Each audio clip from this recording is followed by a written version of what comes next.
Hey guys, it's time for another video blog. Woo-woo. Now this time I'll be reviewing the book Catcher in the Rye by J.D. Sandler. Now let's start with a summary. Now the story is about a 16-year-old boy named Holden Caulfield, and the story starts from a mental institution where he is currently undergoing treatment for a nervous breakdown which he suffered after being kicked out of Pensy Prep, which is a boarding school. Now, Holden is a very depressed young teenage male and is still suffering from deep grief over the death of his young little brother, Ali, who died from leukemia 3 years ago.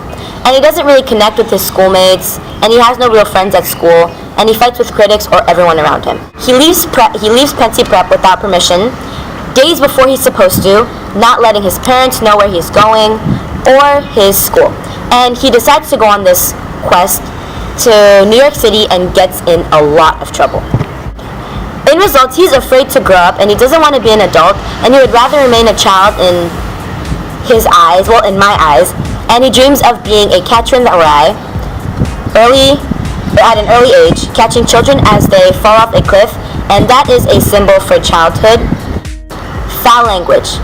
It makes it really uncomfortable, I'm assuming, to read in class with your teachers and your peers. I know it made me very uncomfortable when I read with my class.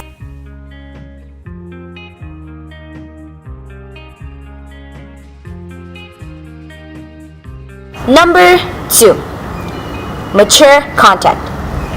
A lot of sex references like prostitutions and a lot of things to avoid talking about with your class and other book clubs and groups. Number 3, sexism. This was one of the things I strongly disliked in Catcher in the Rye. They use women and they refer to them as ugly morons, and they use sexist terms as babes, and I found it to be completely unfair, and gender inequality was hugely referenced in the book. Depression. Suicidal references are huge in this book. We all know that Holden was quite depressed and at a young age, and this is something that I assume not really people want to tag along, especially teachers, whatnot, which is a little bit of a touchy subject, as in gay rights aren't really big in this world yet.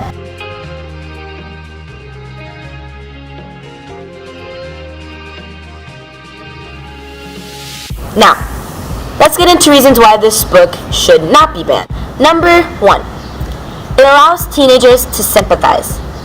We understand that we're going through a phase when we enter our teenagehood, and coming from Holden, who's not really fitting in and has a lot of trouble, it makes us have an emotional attachment to him.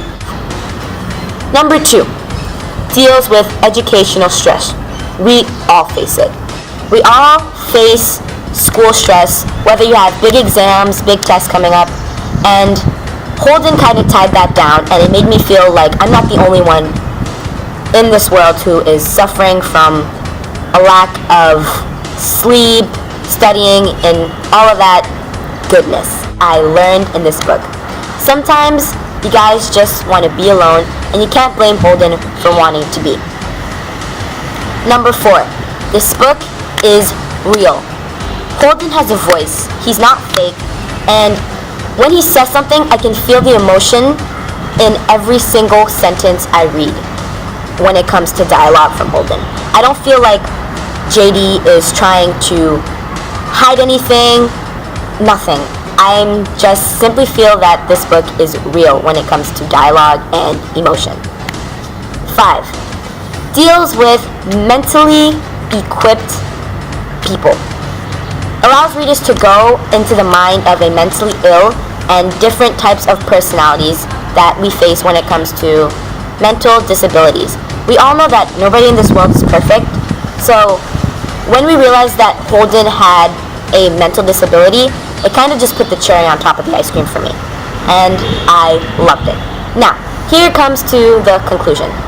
In result, I would rate the book a 3 out of 5, 2.5 stars, because the dialogue was real and JD really captured what he wanted to say, and at sometimes he might have went a little bit too far, but that's what made the book so real and good to enjoy. almost every chapter had its own interpretation and that we all had to solve when JD said something that was very important through Holden's voice, and it was kind of like a puzzle. We just tried to put the pieces together.